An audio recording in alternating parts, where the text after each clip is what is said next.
kurikulum yang ada di SD Kristen Masa Depan Cerah adalah kurikulum nasional, tetapi kami kembangkan sedemikian rupa sehingga kurikulum ini menjadi kurikulum yang plus, kurikulum yang benar-benar menjawab tantangan anak-anak di zaman mereka kelak nantinya. Nah, sekolah Kristen merupakan SDMDC merupakan sekolah Kristen sehingga setiap belajar mengajar itu didasari dengan kebenaran firman Tuhan. Nah, lebih lanjut lagi Bapak Ibu, saya ingin memperkenalkan muatan pembelajaran yang ada.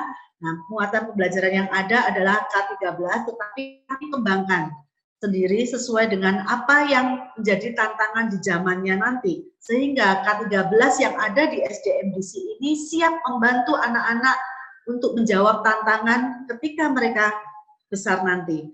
Dan ada beberapa muatan yang kami kembangkan sedemikian rupa yang berbeda dengan sekolah-sekolah lain, yaitu agama. Nah, agama Kristen ini kami mengarahkan kepada setiap anak-anak bagaimana penebusan Kristus itu sungguh luar biasa di dalam hidup mereka, dan hidup mereka adalah hidup di mana mereka menjadi murid Kristus. Pembentukan karakter, kami memakai Character First yang bekerja sama dengan Amerika dan Jakarta. Nah, nanti saya akan jelaskan apa karakternya. Kemudian bahasa Inggris, kami menggunakan first language, bukan second language, dan kami memakai kurikulum Cambridge.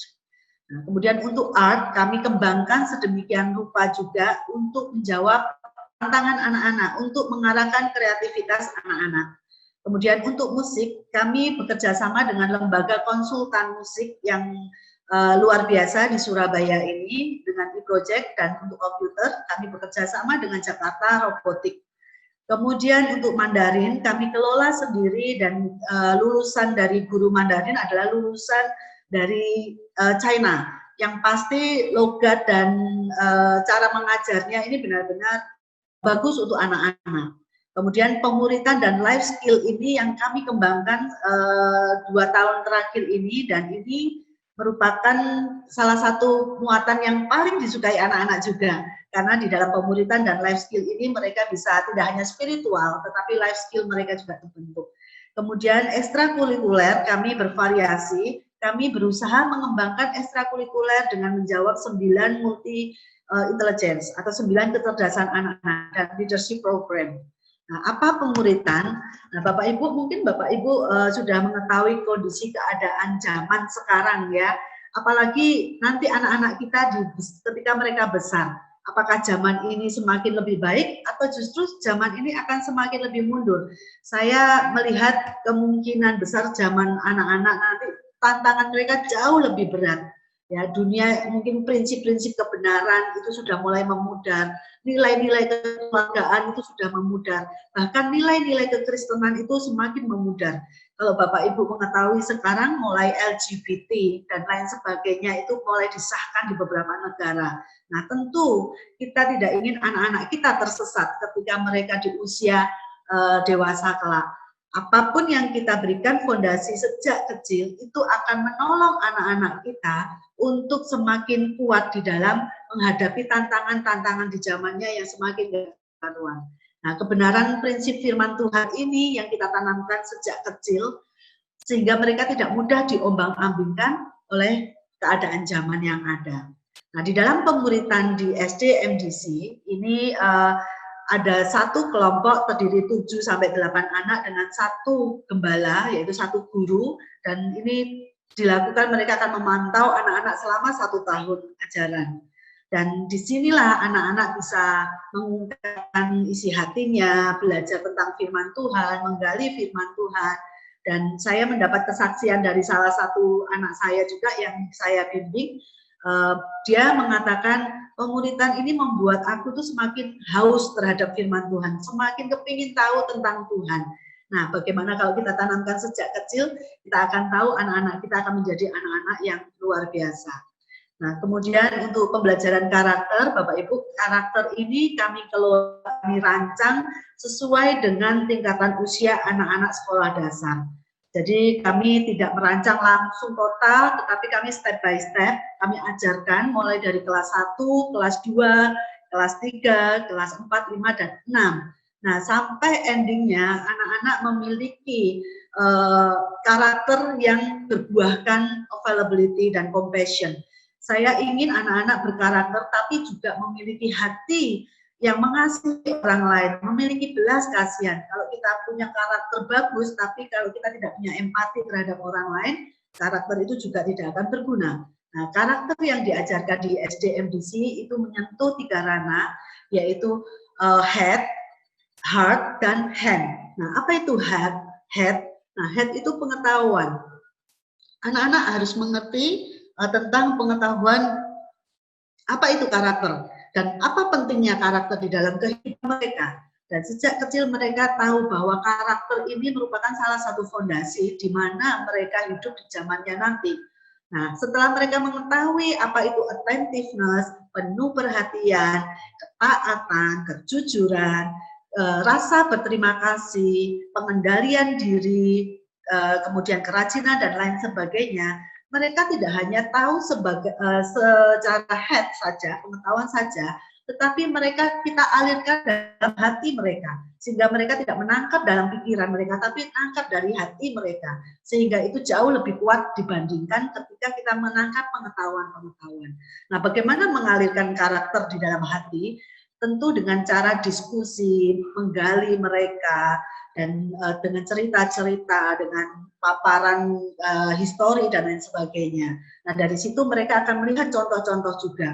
Nah, setelah mereka mendapatkan dari pengetahuan, hati, kami tidak ingin berhenti, tetapi kami ingin mereka juga melakukan. Nah, aplikasi-aplikasi dalam kehidupan sehari-hari inilah yang kami kontrol, kami guru-guru mengawasi perkembangan karakter anak. Ketika ada anak yang misalkan mulai ada rasa marah, kita selalu mengingatkan, ayo self control. Nah, seperti itu. Jadi anak-anak ini tidak hanya melakukan secara pengetahuan di dalam hati, tetapi benar-benar menerapkan di dalam kehidupan mereka sehari-hari. Kalau di sekolah, guru sering mengingatkan. Nah, bagaimana di rumah? Tentu peran orang tua. Karena karakter ini akan berjalan dengan sangat baik dan pertumbuhan karakter anak ini akan berjalan maksimal ketika orang tua dan guru itu bekerja sama di dalam membimbing karakter anak-anak. Kemudian ada life skill. Nah, apa itu life skill? Kemampuan untuk beradaptasi dan menunjukkan perilaku positif yang pada akhirnya memampukan setiap anak untuk menghadapi tuntutan dan tantangan kehidupan sehari-hari dan di zaman mereka kelak nanti. Nah, keterampilan hidup ini harus diajarkan pada anak-anak milenial. Anak-anak kita ini adalah anak-anak yang milenial, anak-anak yang serba dilingkupi dengan teknologi, semua serba instan, semua serba cepat. Apapun yang mereka inginkan, mereka ingin cepat mendapatkan. Nah, tentu kita tidak ingin anak-anak kita bertumbuh seperti itu. Nah, kecenderungan anak-anak milenial ini mager, betul Bapak Ibu, istilahnya malas gerak karena mereka sudah ada wifi, sudah ada gadget, ya udah itulah kehidupan mereka. Dan sekolah MDC sadar hal itu. Maka sekolah MDC tidak ingin anak-anak MDC ini mager. Anak-anak MDC ini harus produktif dan harus menguasai keterampilan hidup mereka.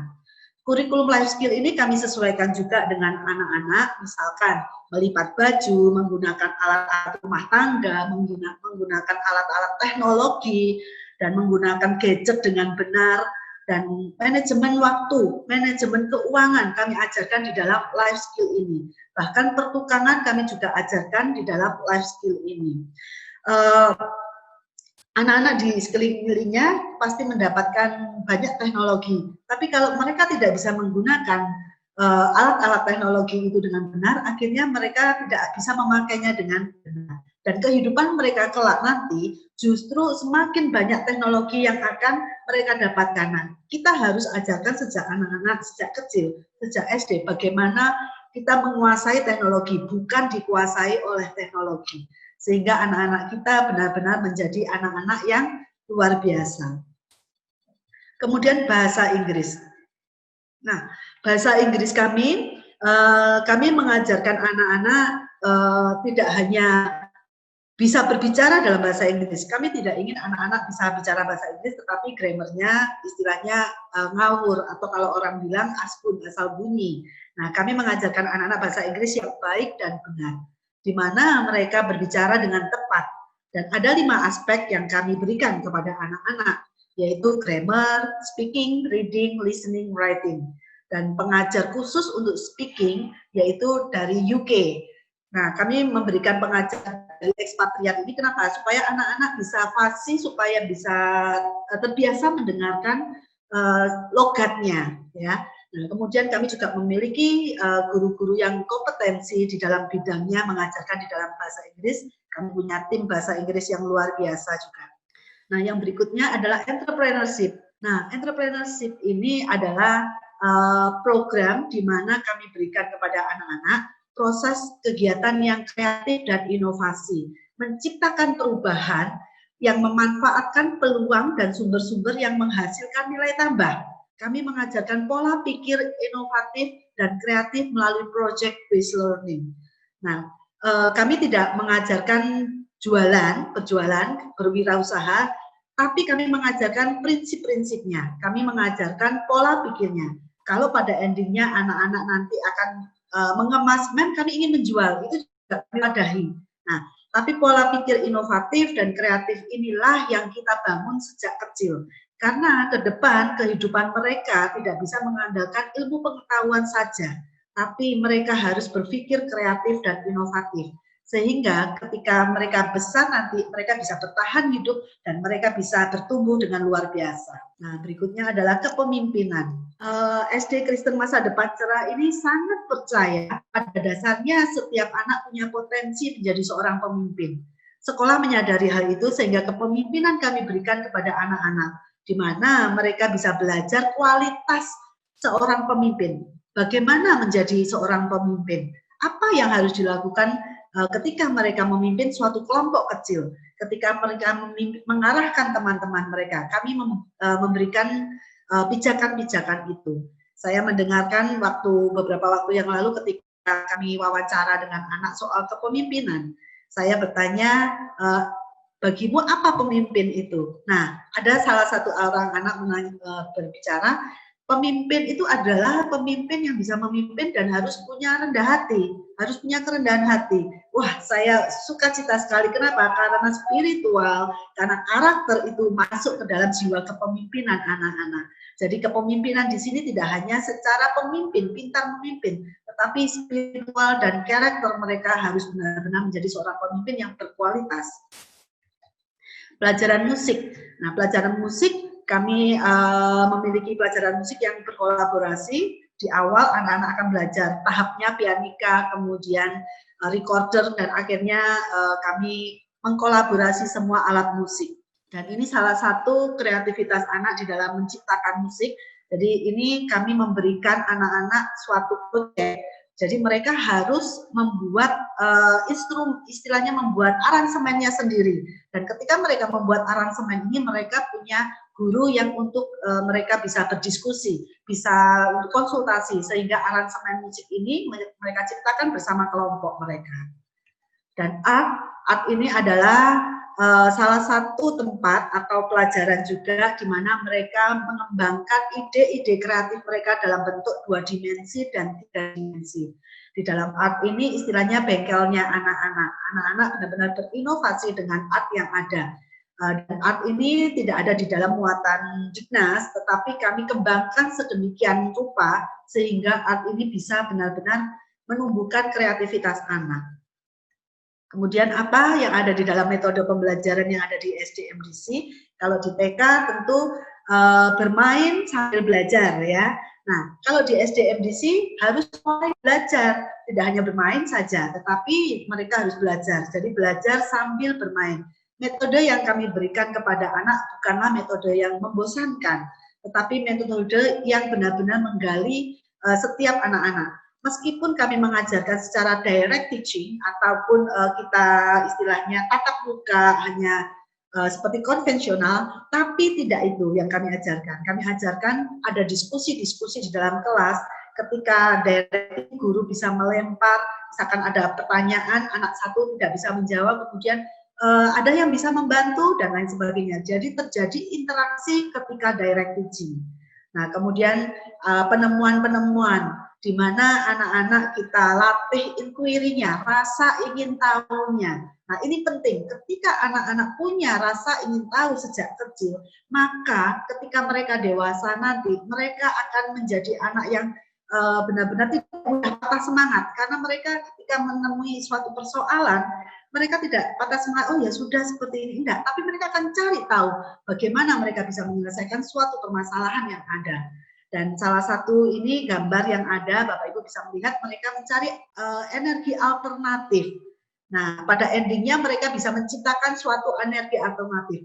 Pada waktu yang lalu mereka menciptakan kompor tata surya, jadi kompor dari sinar matahari. Mereka membandingkan kompor dari LPG dengan energi LPG dengan energi surya. Mereka tahu mana yang lebih cepat. Ternyata energi yang memakai LPG ini lebih cepat jadinya, matangnya. Tetapi yang surya ini tidak lebih cepat. Tetapi mereka menganalisa, tidak berhenti sampai di situ. Mereka menganalisa, tetapi LPG ini akan cepat habis. Dan padahal kita harus menyisakan untuk keturunan-keturunan ke depan. Jadi kenapa kita tidak menggunakan energi tata surya? Nah, energi alternatif dari matahari.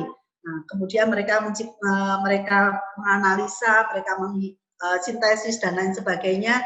Akhirnya mereka membuat suatu kesimpulan bahwa energi yang Tuhan ciptakan secara alami itu sangat bermanfaat dan itu harganya murah, tidak perlu keluar biaya. Dan itu yang kita terapkan pada anak-anak. Kemudian bagaimana mereka ketika mereka eksplor di mangrove, mereka menemukan temuan-temuan yang harusnya tidak seperti ini. Nah, mereka harus menganalisa juga, mereka harus mencari tahu dan mereka harus memberikan solusi. Nah, setelah mereka memiliki solusi, mereka presentasi di depan guru-guru maupun orang tua murid ataupun siswa yang lain. Nah, bentuk salah satu pendekatan kami juga presentasi, mulai sejak kecil, mulai sejak SD kelas 1, anak-anak dilatih selalu presentasi. Karena ke depan mereka akan banyak berhubungan dengan masyarakat dan mereka harus bisa berpresentasi yang baik dan benar. Kadang orang pintar sekali pintar di dalam akademik, tetapi tidak bisa mengungkapkan ide mereka, tidak bisa mengungkapkan apa yang mereka kerjakan. Nah, mereka anak-anak ini kita latih terus-menerus untuk presentasi. Kemudian kolaborasi juga, kerja kelompok, meskipun home learning ini kami juga memakai kerja kelompok melalui breakout room. Jadi anak-anak tetap bekerja kelompok, karena di mana anak-anak ketika bekerja kelompok, anak-anak bisa kepemimpinan itu bisa dibentuk dan lain sebagainya, dan anak-anak bisa menghargai pendapat teman, menghargai pendapat orang lain, menyanggah, kemudian bagaimana menyanggah dengan santun dan lain sebagainya. Nah, kemudian bentuk presentasi, setelah mereka berdiskusi, mereka melakukan kerja kelompok, mereka mengeluarkan suatu proyek atas mereka sendiri. Nah, ini jam sekolah secara reguler, Bapak Ibu. Kalau saya berharap anak Bapak Ibu nanti di tahun ajaran depan ini bisa bersekolah secara onsite, bersekolah secara langsung. Dan ini adalah jam sekolah ketika mereka ada di sekolah secara onsite. Nah, kelas 1 sampai 2 pukul 8 sampai 13.50, setelah itu mereka istirahat, mereka melakukan ekstrakurikuler. Kemudian kelas 3 sampai kelas 6 pukul 7.30 sampai 14.45, setelah itu mereka beristirahat dan mereka ada ekskul kemudian. Nah, ini ekstrakurikuler selama tahun ajaran secara onsite, Bapak Ibu, kami berusaha mewadahi 9 kecerdasan anak melalui kegiatan ekstrakurikuler. Program penunjang yang ada di SDMDC.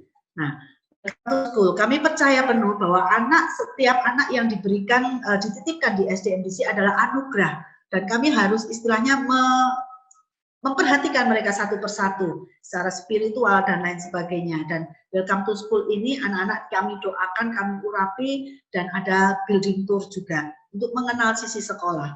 Kemudian sex education kami berikan secara terpisah antara anak laki-laki dengan anak perempuan. Kalau untuk kelas kecil kami hanya mengajarkan bagaimana melindungi safety zone-nya mereka. Tapi untuk anak kelas besar, bagaimana mereka menjaga kekudusan mereka. Mereka punya komitmen untuk hidup kudus. Karena di zamannya mereka dewasa nanti, itu tantangan mereka di dalam sex education ini sungguh luar biasa. Maka ketika sejak SD ini mereka bisa mengerti arahan-arahan yang benar. Nah, student fellowship, kami tidak hanya tadi pemuritan, tapi ada student fellowship di mana anak-anak ini menyembah, mengungkapkan isi hati kepada Tuhan, memuji Tuhan, dan lain sebagainya. Kemudian kami juga tidak ingin anak-anak kehilangan identitas bangsa. Maka nationality ini kami berikan kepada anak-anak SD Kristen Masa Depan Cerah. Kemudian study tour, kalau on-site, Bapak Ibu, pembelajaran yang sesungguhnya, pembelajaran tatap muka secara langsung, study tour ini bukan study tour yang istilahnya hanya senang-senang, tidak, tapi justru di dalam study tour ini mereka harus eksplor banyak hal yang harus mereka eksplor, dan dari hasil eksplor ini mereka akan tuangkan di dalam planning mereka. Nah, setelah mereka memplanning semua dari hasil exploring itu, mereka mewujudkan di dalam benda nyata. Nah, setelah dari benda nyata yang mereka wujudkan dari hasil planning, dari hasil exploring, mereka mengkomunikasikan, mereka memamerkan karya mereka kepada orang lain. Di sanalah inovatif dan kreatif ini terbentuk.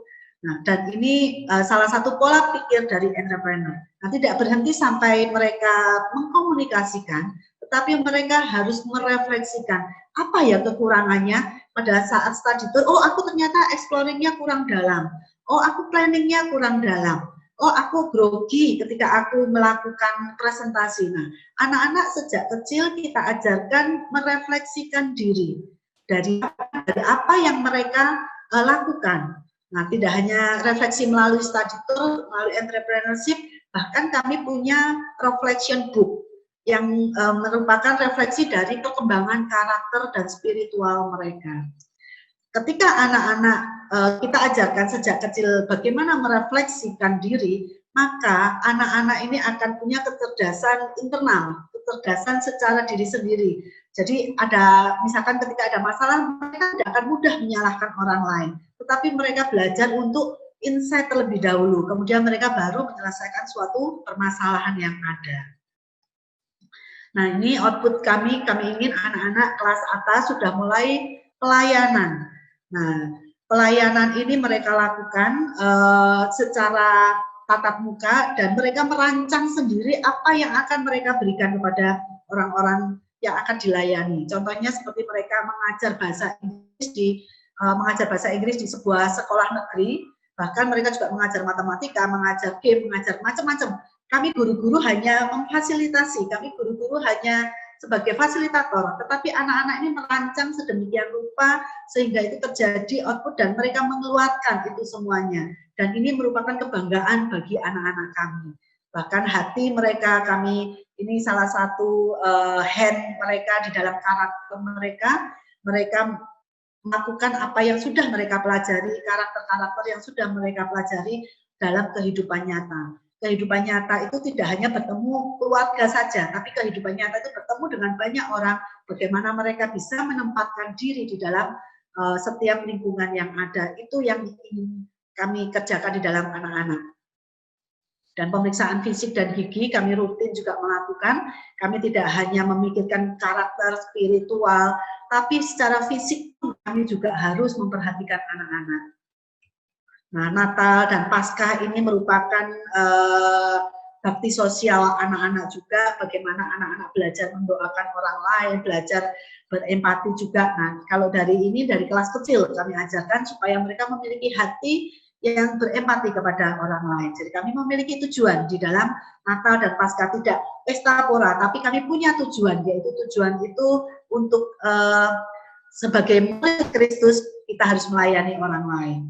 Nah, Thanksgiving ini adalah drama kolosal, drama musikal yang dimana anak-anak ini mengungkapkan kreativitas dalam bentuk tari dan drama. Pasukan doa ini tidak wajib, tetapi pasukan doa ini adalah anak-anak yang tergerak hatinya.